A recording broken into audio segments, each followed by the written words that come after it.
Qu'est-ce qui m'attire dans le coaching?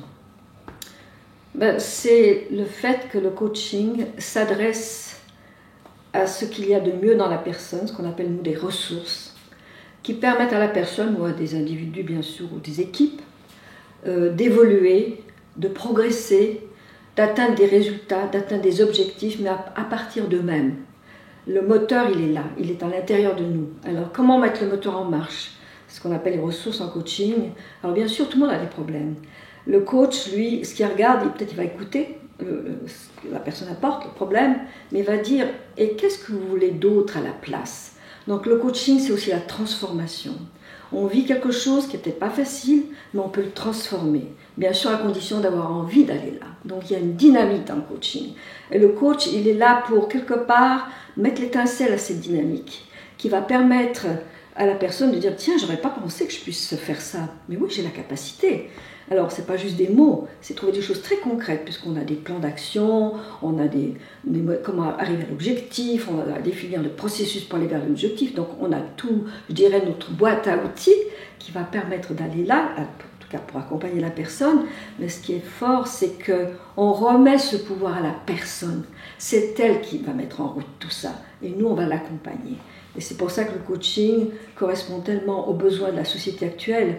Vous savez, toutes les transformations qu'on vit.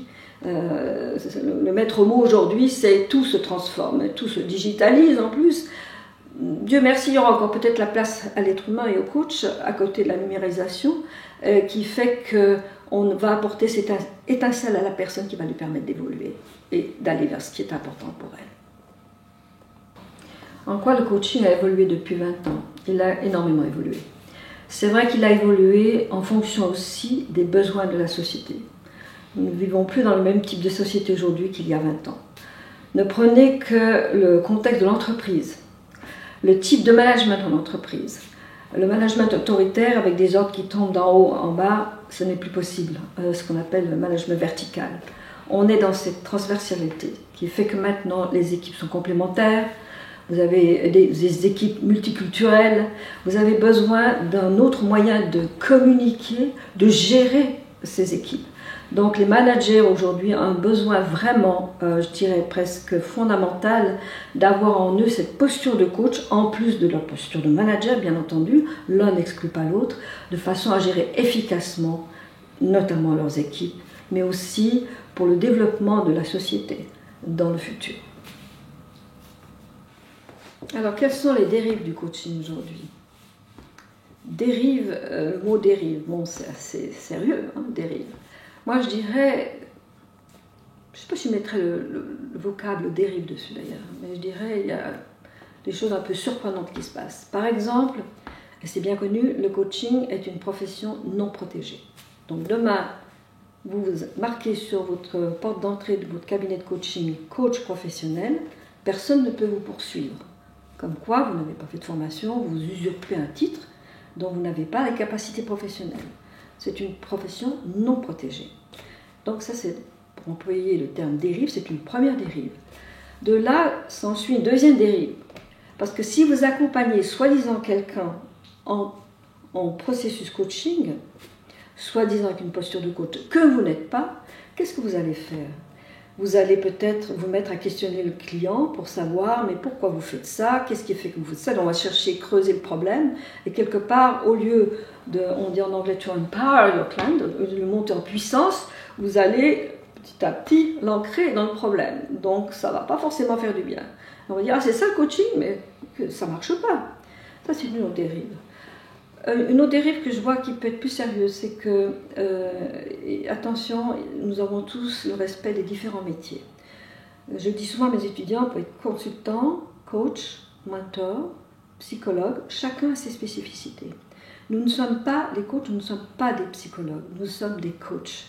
Le terrain du psychologue, il lui appartient, on va plutôt chercher un peu les causes, je schématise, on va chercher un peu les causes de ce qui se passe.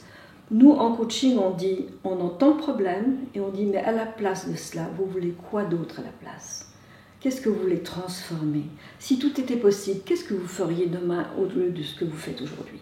Et non pas d'aller chercher dans le passé, qu'est-ce qui fait que vous connaissez le problème tel que vous le vivez aujourd'hui, etc. Et ça, c'est un terrain où on peut, si on s'aventure sur ce terrain et qu'on appelle ça coaching, la personne qui croit être coachée va être accompagnée par une autre approche psychologique, etc., qui n'est pas du coaching, qui ne donnera pas les résultats que donne le coaching. Alors, c'est ça un petit peu, parce que, comme je disais au début de cette conversation, n'étant pas protégé, ce métier, n'importe qui peut s'intituler coach. Et vous voyez coach de rangement de placard, hein, vous voyez coach de love coach, oui, bon, pourquoi pas, mais bon, restant professionnellement, peut-être que ça demande une démarche légèrement différente pour être un coach professionnel. En quoi le coaching est un métier de l'ombre? C'est une bonne question. Intrigante comme question. De l'ombre, parce que le coach agit, on va dire, en tout cas fait sa profession de façon discrète.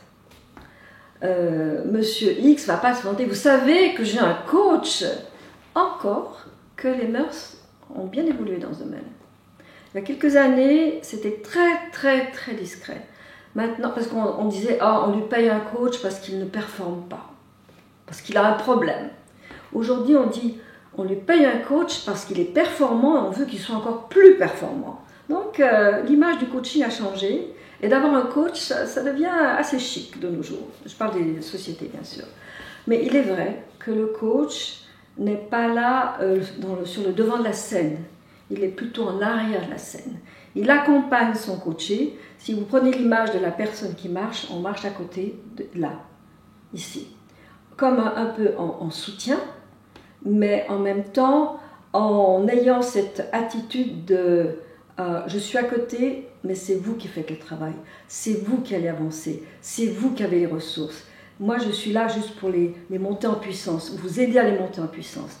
Donc oui, c'est un rôle discret et efficace, surtout qu'entre coach et coaché, très souvent se noue une belle complicité comme une équipe.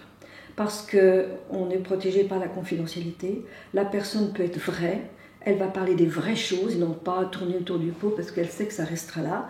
Et en travaillant sur les vraies choses, on va arriver à de vrais résultats. Alors tout ça se fait discrètement, dans un bureau, on n'a pas à afficher à l'extérieur. Et en même temps, ça donne la garantie de la confidentialité, cette discrétion. Et je trouve que c'est très bien parce que aussi bien le coach que le coaché, on peut de ce fait-là travailler beaucoup plus en symbiose. Et non pas en se méfiant, oui, mais alors si mon coach risque de dire, et je dirais par exemple en entreprise, il y a beaucoup de ce qu'on appelle des coachs à l'interne, qui sont donc des coachs de l'entreprise.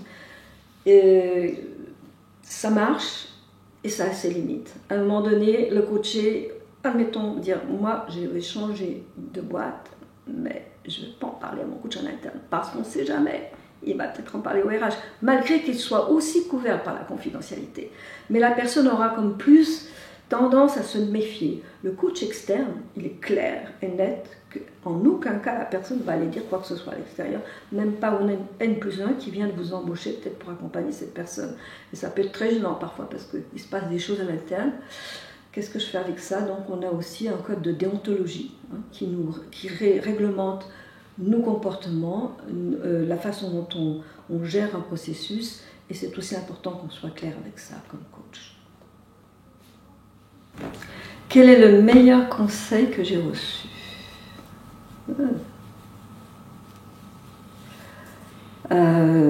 J'essaie de me référer à des personnes que j'admire et que j'ai rencontrées dans ce métier. Hélène, crois dans ce que tu fais et crois dans la grande utilité de tout cela et aux besoins actuels de l'être humain dans le type de société dans lequel on vit. Et ça ne se démodera pas. Merci beaucoup. Merci.